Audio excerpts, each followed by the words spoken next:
depending on the demographic, depending on type of game, you may have a totally different bar as to what's acceptable within your community to another game, right? Obviously, if you're making a very child-focused game, for 10-year-olds, right, you're not going to be wanting to have any profanity and violent chat in that game, right? So what we try and do is provide tools that allow our customers to know what's going on inside their community, and then they can decide where they draw their line for their game. And that's often not even just publisher by publisher; it's game by game.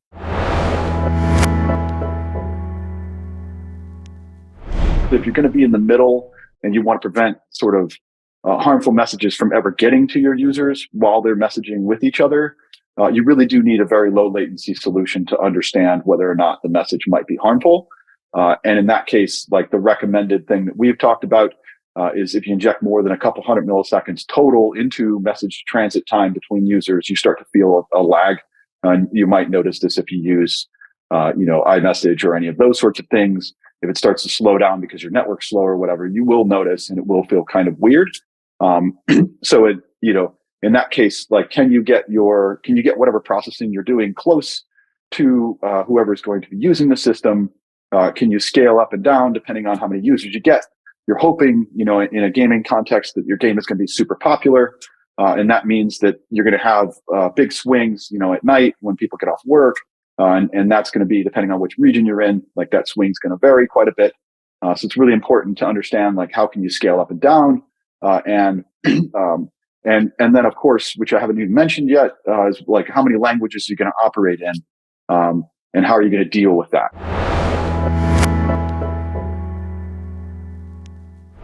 Using a large unsupervised model is going to subject you to whatever systemic bias is in the data that you're training it off of, right?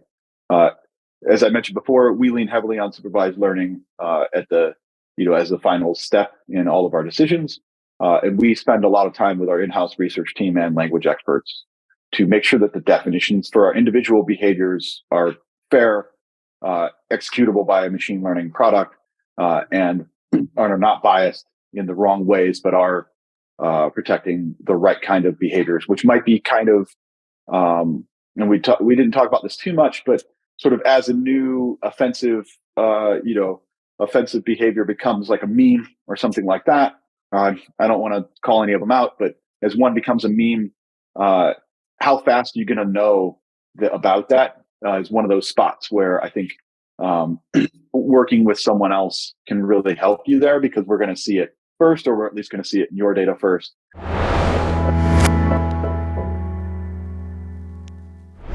There's been a growing awareness of the fact that in a lot of cases, if you have a working game, right, if your game has decent latency and it's fun to play and you've got rid of the technical gremlins and it works in every region and stuff, people are seeing that a disruptive community, a toxic community, quickly becomes your number one driver of churn, right? And as customers are spending so much,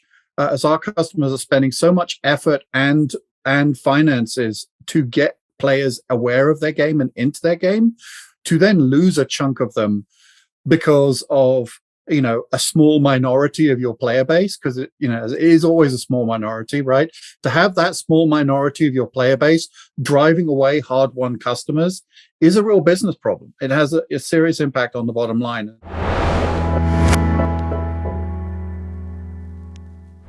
We did an A/B test where we were using some of the tooling that we have to do matchmaking. We've actually seen increased ARPU, which is kind of revenue per unit, of 12% when just prioritizing the matchmaking, where someone, when they first enter an environment, will go to someone who's going to be helpful, right? And it makes a lot of sense if you get into a new game and like everyone's kind of, I won't call anyone out, but like if you get on some forum and people are going to be really brisk or gruff with you, you might not want to stick around in that forum. You might want to go somewhere else.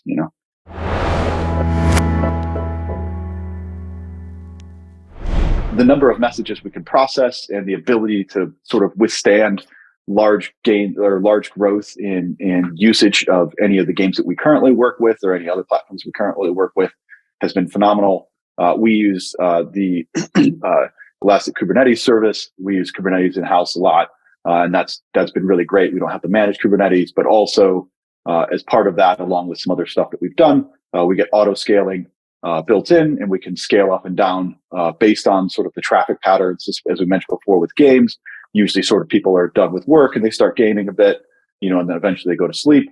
It's really nice to be able to scale up our services for that time period and then scale them back down to save a bunch of money, but also to provide very low latency and react to drastic changes if there's some one of the games goes viral or something like that. We can handle that problem.